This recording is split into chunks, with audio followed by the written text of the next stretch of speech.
All right, what is going on, everybody? Welcome to the Touchdown Glass podcast. I am your host, Michael V. Jones.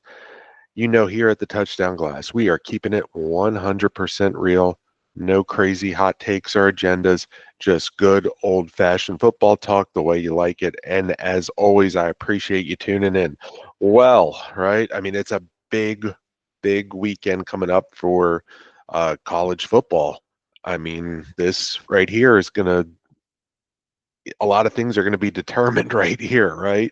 And see who's in, who's out of this new playoff format. So it's pretty exciting. Um, obviously Thanksgiving. This is a big one, right? God, how are we at Thanksgiving already? At least we're at the home stretch of No Shave November. So maybe next time you see me, might be a little lighter right here, just a little bit. And of course, the NFL, right? Did you ever hear that old John Facenda line from NFL films, like where when hope there were hopes that were high in September that fade away in November, something like that in that iconic stoic voice of his.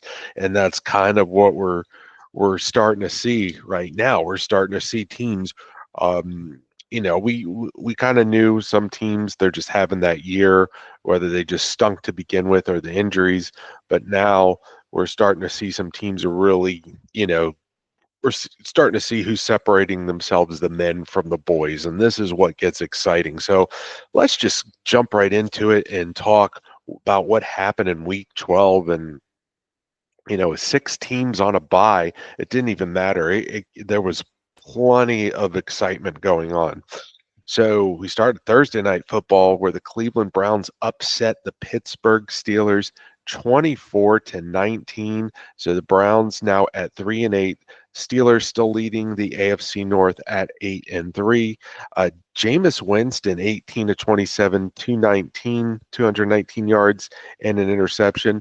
Nick Chubb with two goal line touchdowns, and Jerry Jeudy with another solid game, six receptions for 85 yards. Russell Wilson 21 to 28, 270 yards and a touchdown pass to Calvin Austin, who had three receptions for 78 yards. And now, of course, the story of this one is the snow. And gosh, in Cleveland, they're not going to have many more like that in Cleveland because their new stadium's going to be covered, right? I'm not sure if the roof is retractable or not, but it's going to be a dome. Weather's not going to affect things. The old dog pound days are going to be done, out in the elements.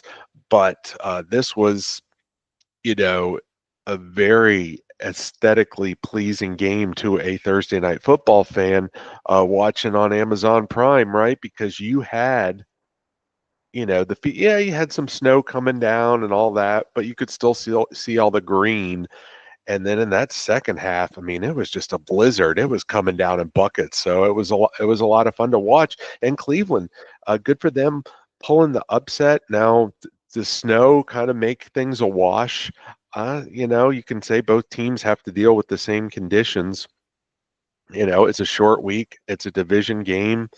And with the Browns, they have some talent. And Jameis, he's either going to keep you in the game or he's going to keep both teams in the game, right? And he did throw an interception late that, looked like it may have sealed it for Pittsburgh, but nope.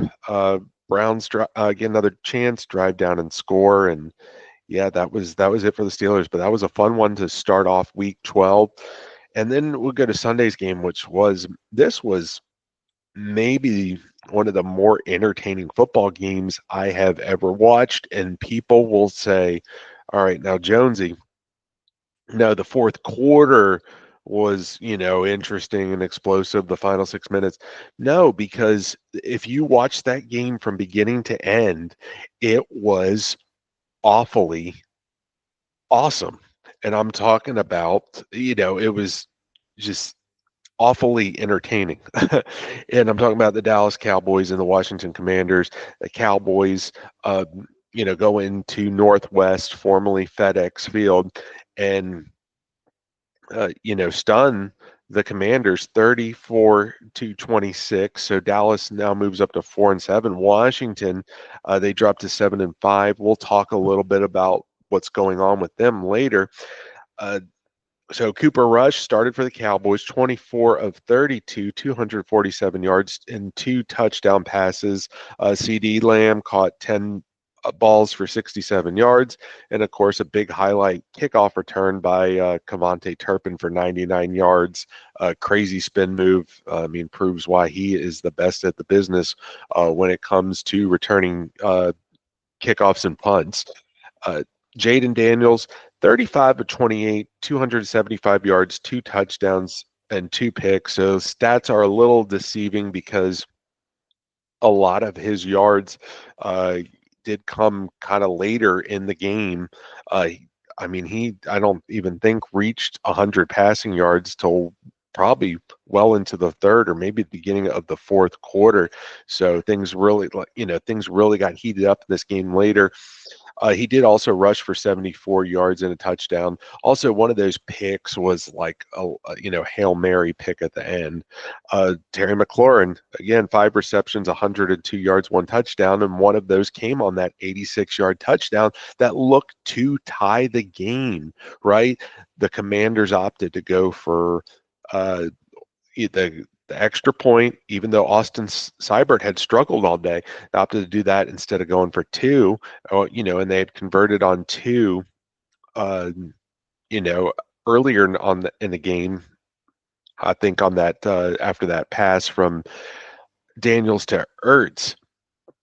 But I could talk about this game all day. There's just so much going on. All the block field goal, missed field goals, block punt, turnovers. Washington really, if you look at it, had an opportunity to, with the Dallas miscues, had an opportunity to kind of put this thing away early, and they did not. It was 3-3 at halftime, and then, what is it, 13-9 with like 6 minutes left, and just all hell broke loose. It was fun to watch. If you didn't get a chance to watch a game, make sure you watch all these highlights because it was, like I said, it was one of the more entertaining football games because it just gave you everything. It gave you everything from beginning to end.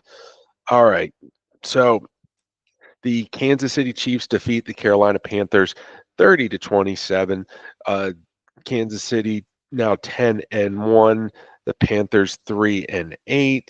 So the Chiefs, they had their first loss to Buffalo last week. They go into Carolina.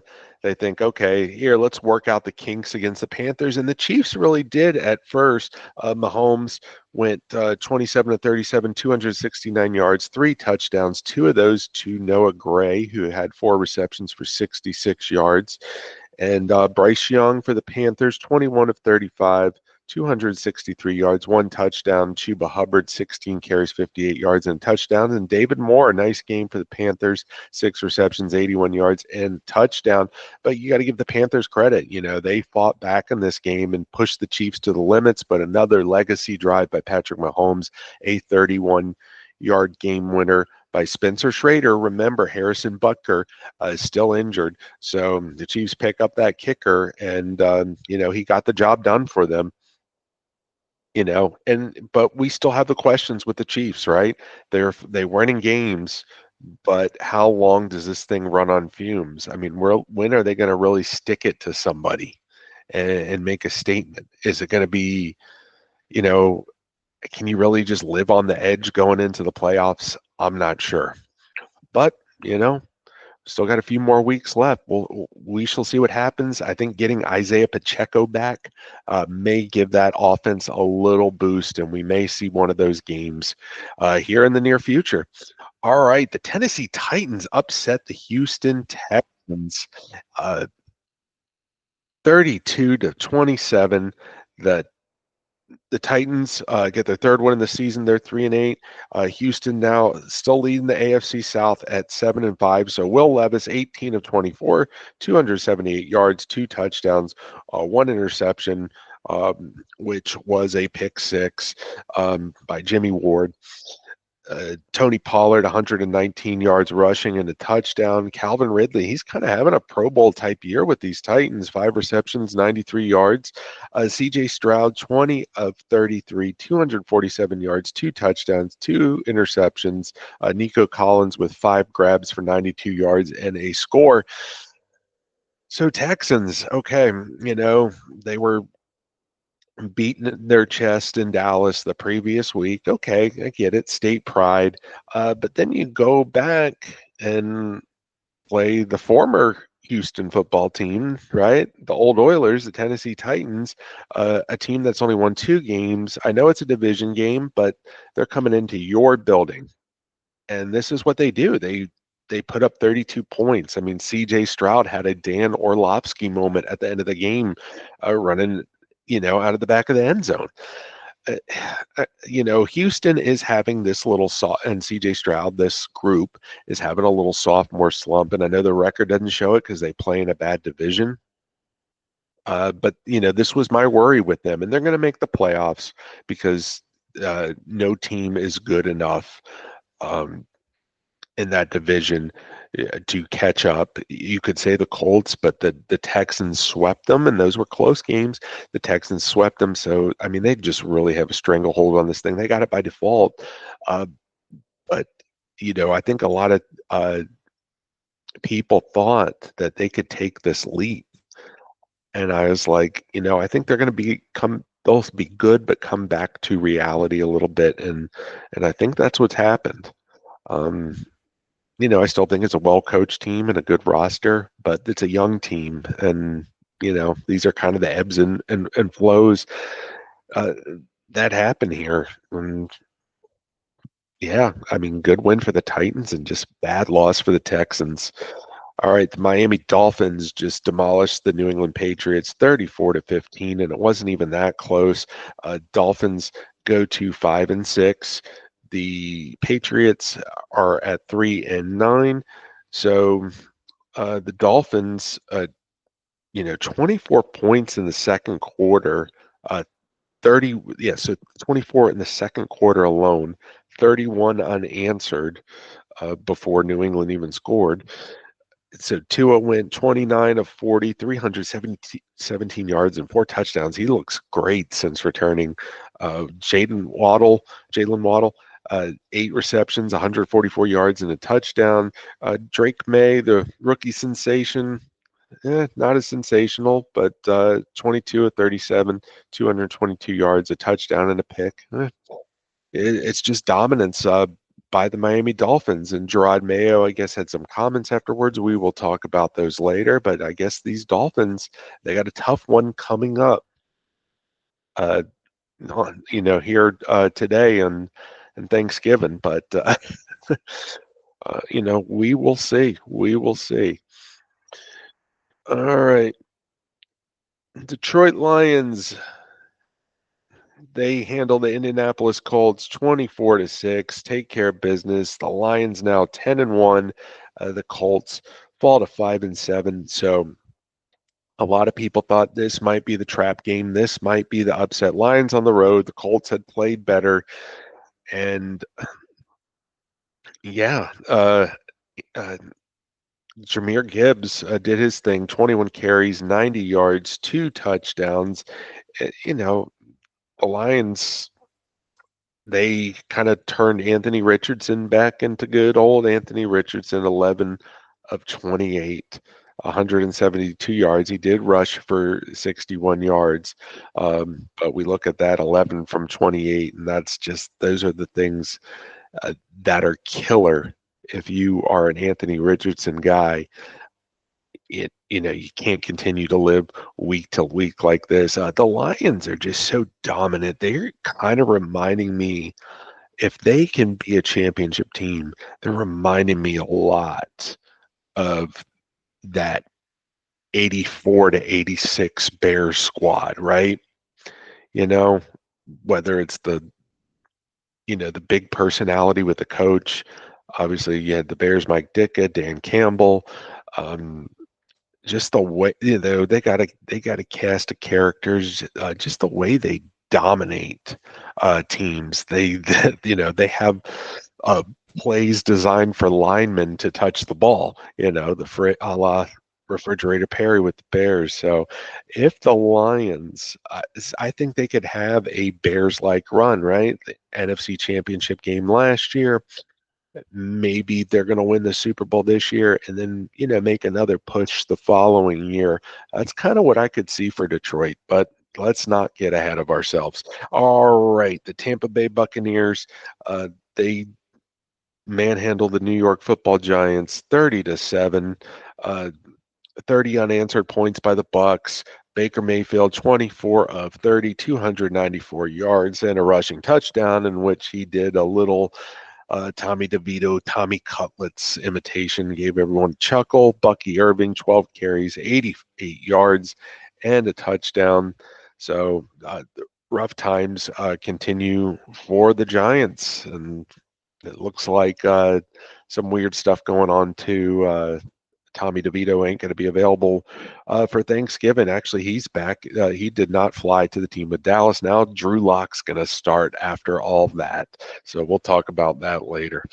All right. The Minnesota Vikings defeat the Chicago Bears. Double accent game from the Midwest. I love it. Uh, 30-27 in overtime. So Vikings go to 9-2. The Bears' fifth loss in a row. They're 4-7. Another heartbreaking, gut-wrenching loss for the Bears. Sam Darnold. This is a bit of a quarterback duel if you look at these numbers. Sam Darnold of the Vikings, 22 of 34, 330 yards, two touchdowns. Caleb Williams, 32 of 47, 340 yards, two touchdowns. Also for the Vikings, Aaron Jones had 22 carries, 106 yards, and a score. Jordan Addison had 8 receptions, 162 yards, and a touchdown. DJ Moore for the Bears, 7 receptions, 106 yards, and a touchdown. But of course, John Parker Romo kicked the 29-yard game-winning field goal in overtime to break Chicago's heart once again. But the Caleb haters were silenced, right? Caleb Williams displayed his talent. Uh, you see the numbers, but you watch the tape and wow, and had some really great clutch drives to really push this thing into overtime. So uh, give the give the kid his flowers, please, please. The hype was real last week, even though it's not ending with wins. But changes are probably coming in the offseason. All right, the Denver Broncos defeat the Las Vegas Raiders, 29-19. Bo Nix, 22 of 42, 273 yards, two touchdowns. Cortland Sutton, 8 receptions, 92 yards, and two touchdowns. This game was pretty close into the fourth quarter for the Raiders. Jacoby Myers, 10 receptions, 121 yards. And Gardner Minshew also went 25 of 42. Kind of funny, both quarterbacks went 25 of 42. He had 230 yards, a touchdown, and an interception. Of course, he fractured his collarbone. His season is done, and maybe his time as a Raider is done as well. Desmond Ridder came in to finish the game, but yeah, the Broncos 7-5 now. Raiders, right there with the Giants in that contention for the number one pick at 2-9. Not sure who exactly has the leg up in the draft order. Maybe we'll talk about that next week. We'll see. Both these teams play Thanksgiving. Uh, you know, well, the Raiders play Black Friday, but we'll see. Maybe somebody will have a clear number one. Be in the driver's seat for it. We'll see. All right. The Seattle Seahawks defeat the Arizona Cardinals 16-6. Both teams 6-5. But now Seattle, who was in the basement of this division, it's a very tight division. The NFC West is very weird this year, but exciting, even awfully exciting at times. Uh, now they got, if the playoffs were to start today, the Seattle Seahawks are the fourth seed with that. With that 6-5 record. I think Atlanta might be 6-5 too. I'm not sure. So it'd be, third or fourth seed is right there. And this is a really disappointing game for the Arizona Cardinals. They are coming off a bye, and had played very well. Looked like they had something going, and you know they go into Seattle and just lay an egg. Uh, no touchdowns. Geno Smith, 22 of 31, 254 yards, a touchdown and a pick. Jackson Smith and Jigba, 6 receptions for 77 yards and a touchdown. Kyler Murray, 24 of 37, 285 yards and a touchdown that I think was thrown on a fourth down. It was a pick six by Kobe Bryant, Kobe with a C and ends with a Y. Uh, the defensive back for the Seahawks, a 69-yard interception for touchdown return. Tight end Trey McBride is having a great season. 12 for the Cardinals, 12 receptions, 133 yards.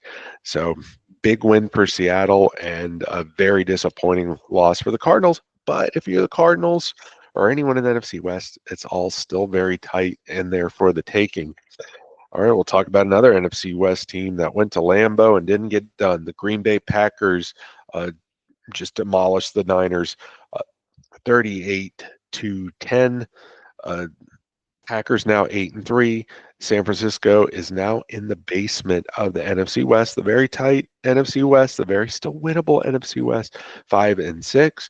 So Jordan Love was 13 to 23, 163 yards, 2 touchdowns, and you don't have to do much when you have a Josh Jacobs with 26 carries, 106 yards, and 3 touchdowns. But really, this was all enhanced by 3 turnovers by the 49ers. Just something you can't do when you are down your starting quarterback, Brandon Allen, 17 to 29, 199 yards, 1 touchdown, 1 pick. George Kittle, 6 receptions, 82 yards, 1 touchdown. Christian McCaffrey, only 31 yards on 11 carries. So, as you kind of knew, with the Niners injuries, it was going to be tough. And when you turn the ball over like that, the game can get out of hand. We'll see, when Purdy can come back, if this team can just put something together to win the division and get in the playoffs. That Super Bowl talk at the beginning of the year in class of the NFL, or the class of the NFC, that's long gone. Can you string it together and win this tight but very winnable division? That's the question for the Niners going forward. All right, a team that's an absolute juggernaut, the Philadelphia Eagles, just ran all over. Saquon Barkley did the Los Angeles Rams with a score of 37-20. Eagles 9-2, Rams 5-6. Tight NFC West. I'm not going to say it again. All right. Saquon Barkley, obviously the story of this game. We'll talk a little bit more about him later. 302 total yards and 2 touchdowns, 255 yards of those yards were on the ground. Hurts went 15 of 22, 179 yards and a touchdown. A.J. Brown, 6 grabs, 109 yards and a score. Matt Stafford, 24 of 36, 243 yards, 2 touchdowns. Kyron Williams, 16 carries, 72 yards and a touchdown. And Puka Nacua, a really nice game, 9 receptions for 117 yards. So this one looked like, I thought the Rams may have had a shot in this one. And, they tried their best to keep up, but they just could not stop Saquon Barkley.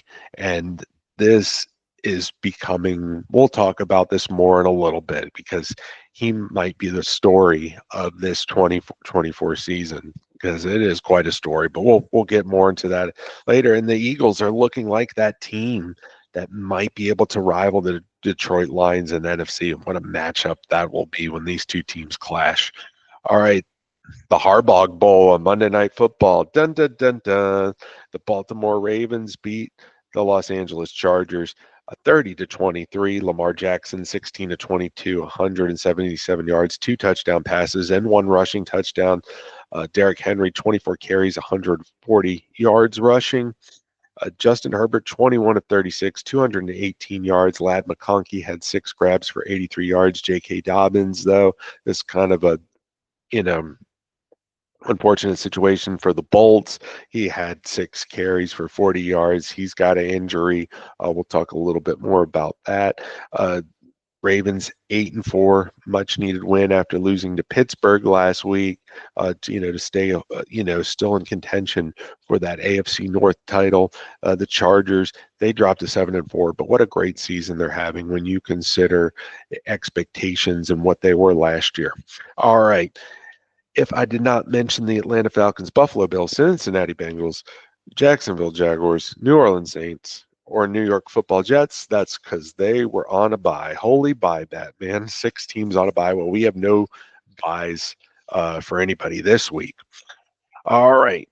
So stories, Daniel Jones gets cut by the New York Football Giants and signs with the Minnesota Vikings, their practice squad. So they're going to start them off in the practice squad. I think this is a great move for all sides, right? Because for the Vikings, you bring in a backup quarterback. Remember when Sam Darnold got, or not, sorry, Kirk Cousins last year got hurt, and the Vikings, they still had that good roster. I know Justin Jefferson got hurt too, but there wasn't much they could do with it. And so you have an insurance policy in Daniel Jones in case something happens to Sam Darnold. And I kind of feel funny saying this, like Sam Darnold's a world beater, but stay with me here, right? They need competent quarterback play. He's got pieces around him. He's got a great offensive-minded head coach. They need to keep Sam Darnold healthy, but they have a little bit of an insurance policy, I think, in Daniel Jones. And I think this is great for Daniel Jones to come in and work with another great offensive mind like Kevin O'Connell. Dayball got all he can out of him. Maybe Kevin O'Connell can get a little something else. We'll see if it even goes anywhere. We'll see if he plays or if he's just there for the rest of the season, doesn't see the field, and he's off somewhere else next year, or maybe he does get some action and it means something for him and the Vikings. But either way, I think it's a good move for both parties. Daniel Jones, he's probably not a guy you're going to build your franchise around, but he's a guy that's going to be a bridge or a reliable veteran backup in this league for many years to come. All right. Kind of weird. This just everything's a mess in the Meadowlands. Aaron Rodgers. I think it was Diana Rossini reported that the Jets might kind of go a la Giants and part ways with Aaron Rodgers before season's end. It's really weird. They fired Robert Saleh, and you think maybe it was because, you know, Rodgers went to Woody Johnson, but then it's being reported Woody Johnson wanted Aaron Rodgers bench. Before they fired Saleh, this is, you know, this is just like sitting in front of a burning house and pulling up a chair and a bag of popcorn and just watching it, crumble to soot and ashes. And that's what the New York Jets are right now, right? They bring in Tyron Smith, the left tackle. He's injured his neck. He's likely done for the year. This Cowboy fans, we kind of know quite a bit about this. It's just an absolute disaster. What's the next plot twist? What's the next, you know, oh my gosh, you got to be kidding me moment? I just don't remember, and maybe there's some recency bias, but I can't remember last time, one player had such an effect on the way they ran their football team and how it turned out into an absolute circus. You just can't make this stuff up. All right, Gerard Mayo has taken some heat, the New England Patriots head coach. He goes to the podium and he talks about that the players need to be accountable and they need to execute. But here's the problem with that. You have a 3-win football team. Yeah, that's true. And maybe that could be said inside the building. doing it at a press conference, it shows you're not taking accountability yourself. And I'm not saying he's not an accountable individual, but that's kind of what it seems like you're projecting. Now, is this old Patriot way not working with these, younger players? We saw it with Bill Belichick, right? It hit a wall. And that would be my concern if Bill Belichick's getting back into coaching. Is he going to bring back like the Matt Patricias and these Joe Judges and try to do everything, you know, in that way? Because one of the things that was great about Bill Belichick, during his prime run, he was just so innovative and doing different things, getting creative defensively, offensively, in the kicking game. It just now seems like a stale act, and which is, a shame. I know he's in his 70s, but he's just an incredible football mind still. He's still got that. But has this is this Gerard Mayo trying to do this kind of 2.0? Whatever, it's just not working, and I think he should be a little more patient. He's got a young quarterback that's actually playing well. Can he get with Kraft in that front office and get some pieces around him? But it does not look good. Uh, if you're not holding yourself accountable first, because if you continue to lose, I mean, that's just going to continue to fall on deaf ears. I think it's kind of ironic. Andy Reid used to always say, you know, it starts with me. Every time in Philadelphia after a loss, he'd always say that. The fans hated it. The Philly fans hated it, but of course, it's Philly fans. But now here we are at Gerard Mayo saying it starts with the players, and we don't like that either. Yeah, we can't be fans, media. We can't be satisfied either. All right, I want to talk about the Washington Commanders. They've lost three in a row. I've kind of alluded to they've been, that they're cooling off a bit. And this is expected to happen with young football teams, right? You catch lightning in a bottle, you stack some wins. It's just go, go, go, momentum, momentum, momentum. But you play some tougher opponents. You have to do some certain things in there's certain in-game situations, right?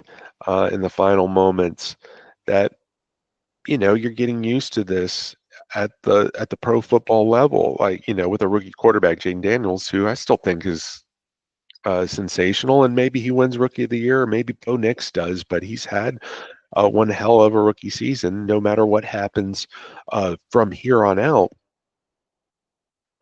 and you can't have special teams miscues like you had last week. I mean, that's just those kind of things are going to do you in, right? Missed field goals, missed extra points, giving up two kickoff returns. I know one was kind of a BS um, onside kick return, but it's little things like that you got to clean up. I would be encouraged by seeing that play, even though maybe it was more bad Dallas, but I would be encouraged by seeing that play. Jaden Daniels to Terry McLaurin at the end. That was clutch. Should they have gone for two there? Or, like I said, hindsight's 2020.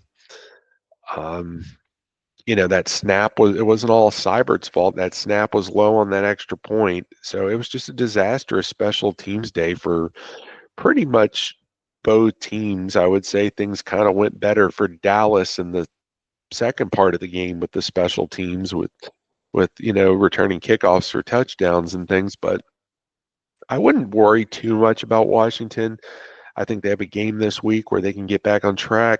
This is big for Cliff Kingsbury, though, if he wants to be a head coach, because now it's starting to go around like, oh, this is the Cliff Kingsbury we're familiar with, hot start and then kind of fades as the season goes on. So this is going to be big for him if he still wants to be in that head coach conversation in 2025. But I wouldn't worry too much.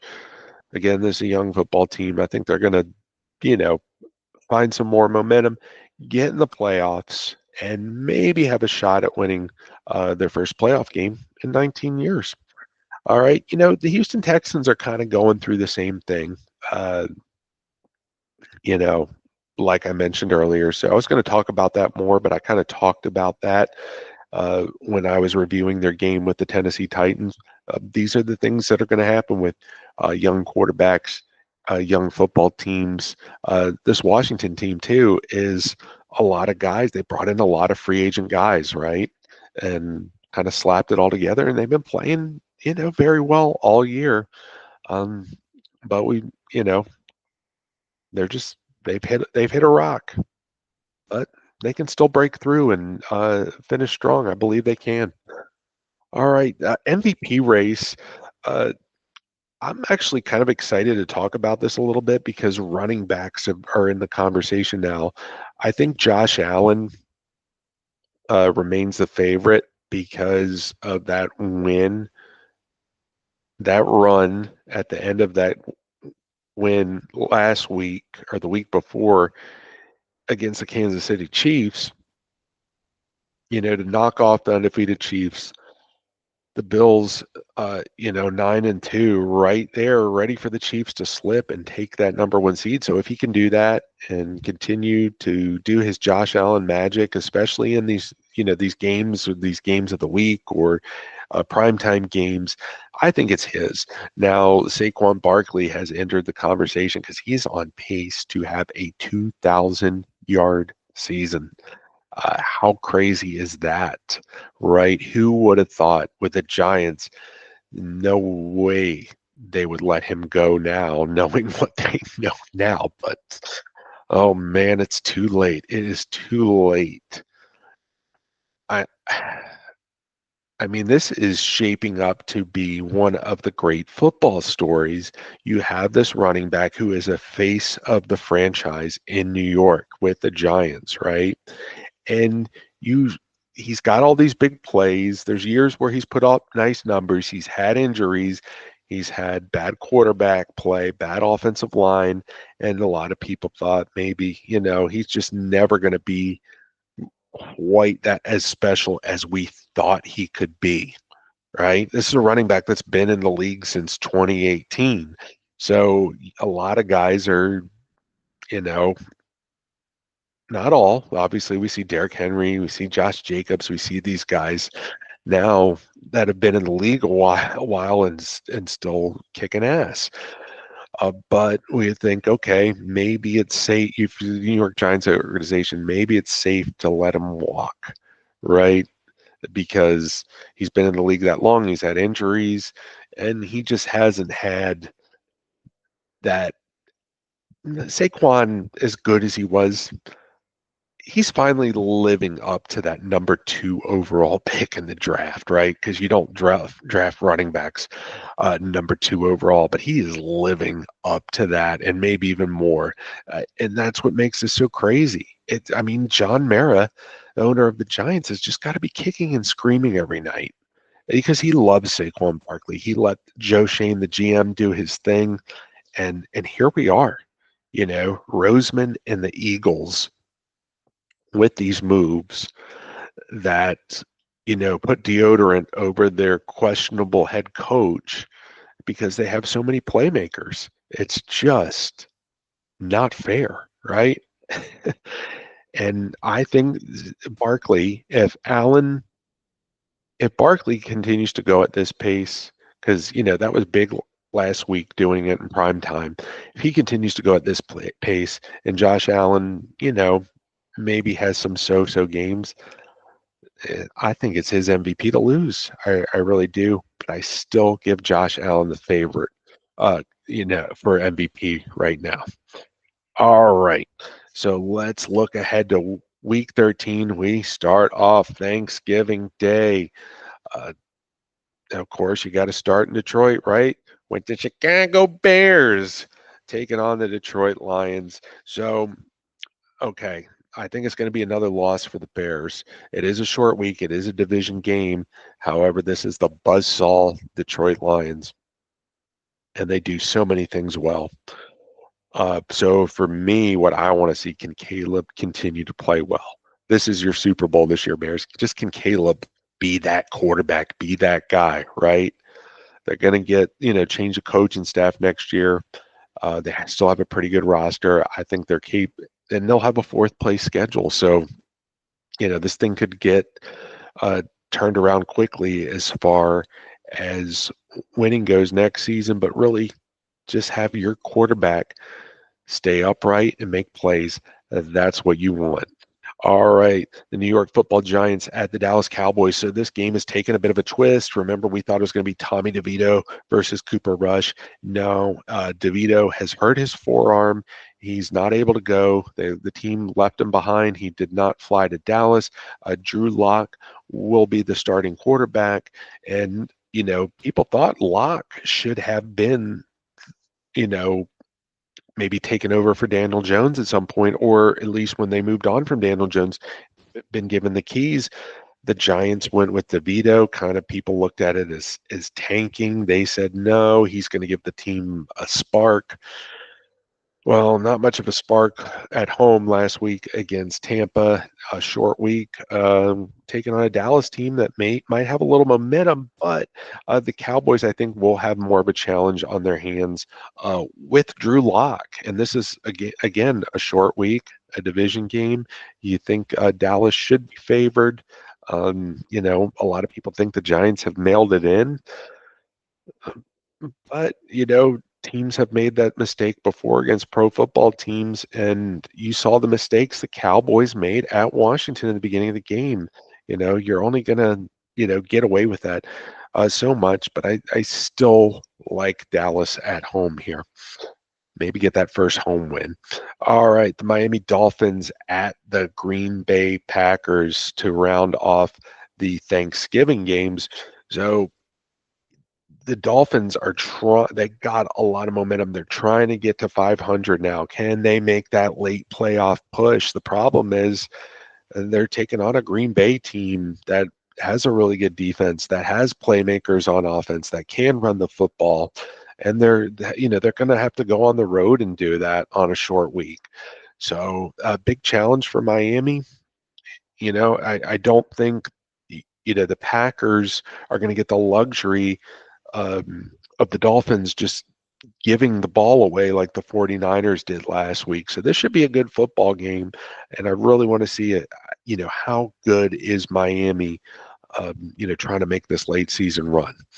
All right, the Black Friday game, the Las Vegas Raiders at the Kansas City Chiefs. I believe this game's on Netflix, so hopefully they've gotten everything straightened out, and I'm referring to the Tyson Paul fight with the streaming. Hopefully everything's good there. So obviously I believe Desmond Ritter's going to get the start here. No Gardner Minshew. The Raiders and Chiefs played a close game when they met in Vegas earlier this year, and they beat the Chiefs in Arrowhead last year. I believe Aiden O'Connell was the starting quarterback then. So can Kansas City maybe, really take it to the Raiders now that they're just nothing going right for them? Can they just, step on their throat and dance on their grave? I mean, that's what we want to see from this Chiefs team, dude. You know, do they have that in them on Friday? We'll find out. All right, Sunday's game, it's the Indianapolis Colts at the New England Patriots. So two young quarterbacks, good athleticism. Can we see a better game from Anthony Richardson than last week? Can he complete more than 50% of his passes? And can Drake May, continue his nice rookie run? Again, like Caleb Williams, they're not putting W's in the win column, but Drake May playing good football as a rookie quarterback. So Indy, I guess this game I don't really see them as a playoff team in the AFC. Even the 5-7 record, they're not mathematically out of it. I don't see it, but you want to see something from Anthony Richardson, and for the Patriots. Again, you want to see Drake May continue to progress. All right, the Arizona Cardinals at the Minnesota Vikings.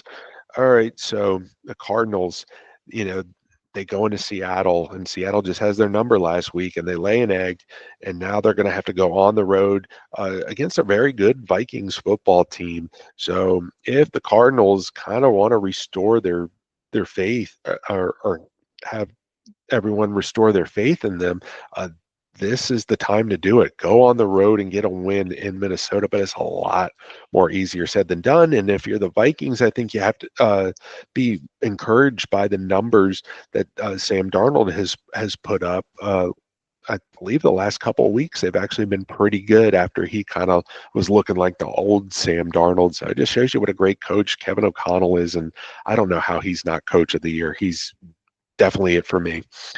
All right, the Seattle Seahawks at the New York Football Jets. Geno Smith Bowl. Remember, he started his career with the Jets. Um, so, yeah, if you're the Seahawks, you got to go take care of business. The Jets season is over. We already talked about how they're so much of a circus, but can you go on the road, get a win against the Jets, and stay ahead in the NFC West? So that's what you want to see from the Seahawks.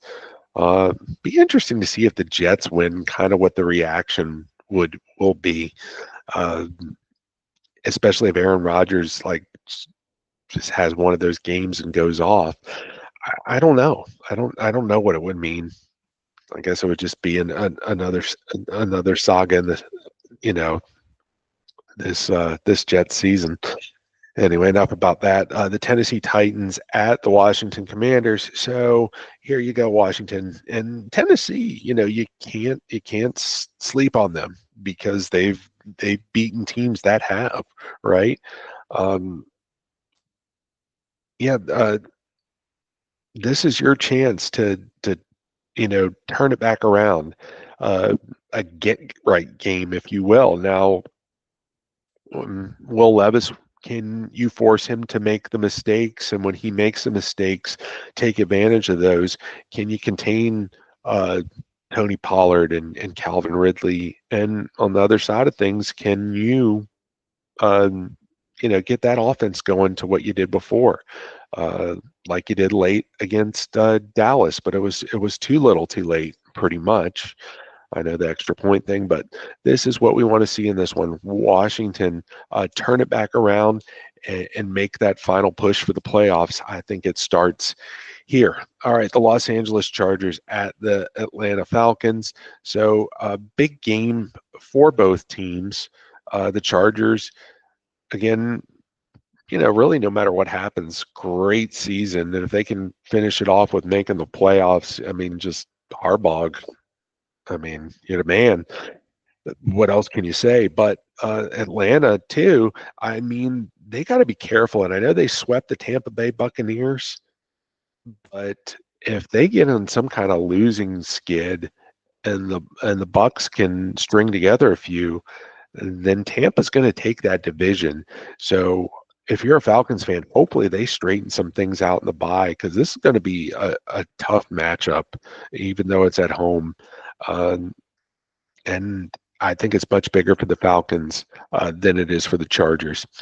All right, the Houston Texans at the Jacksonville Jaguars. So if you're the Texans, you cannot lose back-to-back division games to the bottom feeders. I know the Jaguars are coming off a bye. I know they'd love to win this game.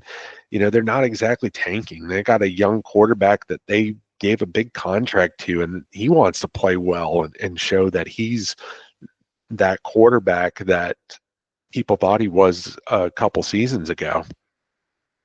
So Houston, um, it's not going to hurt you're going to make the playoffs, but if you're going to have a chance to do anything in the playoffs, you got to start playing better now. Got to start November. Got to see something here. And I don't even know. I'm guessing Trevor Lawrence is going to play. I haven't heard not, or if it's still. Hopefully it's still not Mac Jones. Oh God, that's awful. All right, the Pittsburgh Steelers at the Cincinnati Bengals. So I don't know if there's really much for the Bengals to play for other than pride and historic numbers by Joe Burrow and Jamar Chase. But I know they'd love to beat the Steelers. And if you're the Steelers, the Ravens won last week. You lost. So, uh, here's another chance to just kind of, move past that, get a division win. Can your defense, which is great, slow down that Cincinnati attack? That's going to be a fun matchup to watch. All right, Tampa Bay Buccaneers at the Carolina Panthers. So Tampa, right? They got to stack some wins and be ready for Atlanta to slip, right? And you got to do it against a team like the Carolina Panthers. You can't give you got to go on the road and handle business. Now, the Panthers, to their credit, Bryce Young's playing better, and they played the Chiefs tough to the wire, but I guess everybody does. So we'll see if that means anything. Was, it more bad Giants than good Bucks last week? And was it just kind of Chiefs close football as opposed to good Panthers last week? And this game should give us some answers. All right, the Los Angeles Rams at the New Orleans Saints. So remember, the Saints had won two in a row going into the bye. The Rams coming off that loss to the Eagles, in which Saquon just dash and gas. I don't know how to say it. Anyway, yeah, he just ran all over them. So big for the Rams, obviously, in their situation. Saints at 4-7, I think it's pretty much, for pride at this point, but stranger things have happened. All right, Philadelphia Eagles at the Baltimore Ravens. So huge matchup, right? Two free agent running backs that were brought in, Saquon Barkley, Derrick Henry. And I think this is going to be a ground and pound game, but I don't look for some play action passes, right? Especially if Devontae Smith is back for Philadelphia. We know the Ravens are going to do it.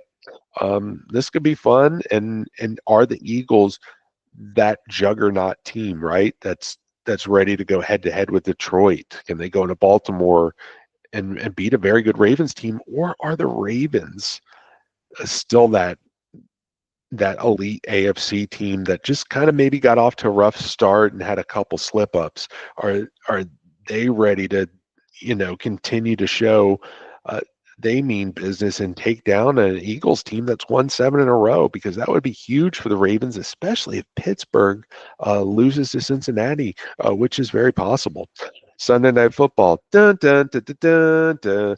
San Francisco 49ers at Buffalo Bills, and they're expecting some real crazy winter conditions in Buffalo for this one. So we shall see what this game looks like.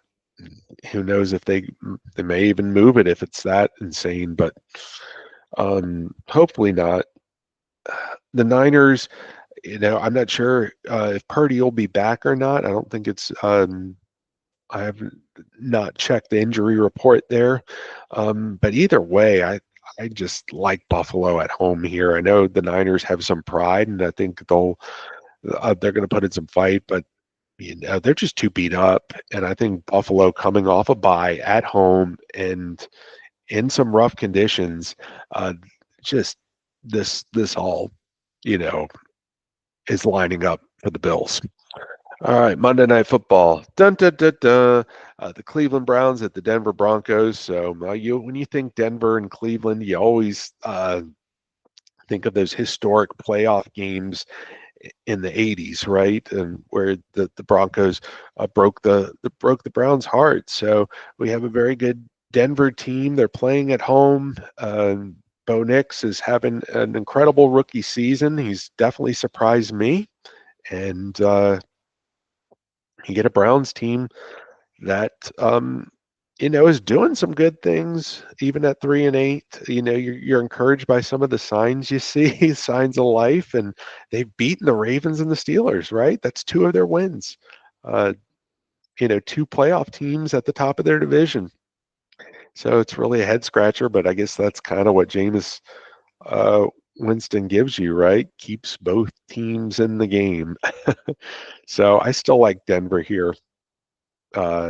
Even though Cleveland coming off the mini bye with that big win, I still like the Broncos at home.